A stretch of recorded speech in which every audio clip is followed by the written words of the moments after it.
Hello प्यारे दोस्तों, कैसे हो आप सभी। तो आज हम जानने वाले हैं भाजकता के नियम, बोले तो रूल ऑफ डिविजिबिलिटी।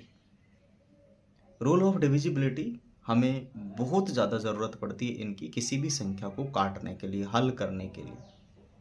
अगर हमें रूल ऑफ डिविजिबिलिटी का जीरो से मतलब 2 से लेकर अपने को 12 तक आ जाए या 11 तक भी आ जाए ना, तो ये मानो कि बहुत सारी संख्याओं को हम आसानी से क्या कर दें, काट दें और कैलकुलेशन अपनी थोड़ी आसान हो जाती है।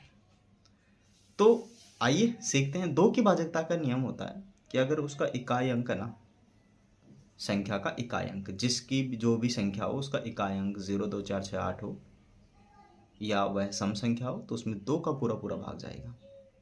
यह है 2 की भाजकता का नियम।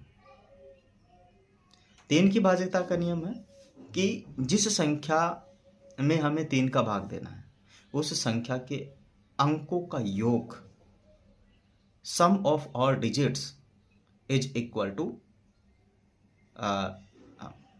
फैक्टर ऑफ 3, माने 3 का गुणनखंड होना चाहिए। मतलब जितने भी उनके सम हैं, उनका जोड़ है उन संख्याओं का, उसमें 3 का भाग जाना चाहिए या 3 का गुणज होना चाहिए। तो उस संख्या में 3 का पूरा पूरा भाग जाएगा। 4 की भाजकता का नियम क्या है? 4 की भाजकता का नियम है कि संख्या भले ही कितनी बड़ी क्यों ना हो, यदि उसका इकाई और दहाई अंक में अगर 4 का भाग चला जाए, मतलब इकाई अंक 0 4 हो जाए, 0 8 हो जाए, इकाई और दहाई 12 हो जाए, 16 हो जाए, ऐसा अंक होना चाहिए इकाई और दहाई जिसके अंदर 4 का पूरा पूरा भाग चला जाए। तो संख्या भले ही कितनी बड़ी क्यों ना हो, अरबों खरबों क्यों ना हो, उसमें 4 का भाग पूरा पूरा जाएगा। अगर इकाई और दहाई में नहीं जा रहा ना, तो उस पूरी संख्या में भी 4 का भाग पूरा पूरा नहीं जाएगा। दूसरी बात यार, हम जो पढ़ते हैं ना भाजकता के नियम, वो इसीलिए पढ़ते हैं कि किसी संख्या से हम उसे पूरा पूरा काट दें, ठीक है ना।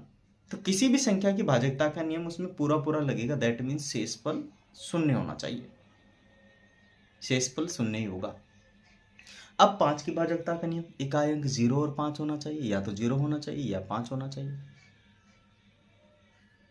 6 की भाजकता का नियम, ऐसी संख्या जिसमें 2 का भी भाग जाए और 3 का भी हो जाए, मतलब 2 की भाजकता का नियम भी लग जाए और 3 की भाजकता का नियम भी लग जाए, क्योंकि 6 के टुकड़े करते हैं ना, तो 3 गुणा 2 होता है।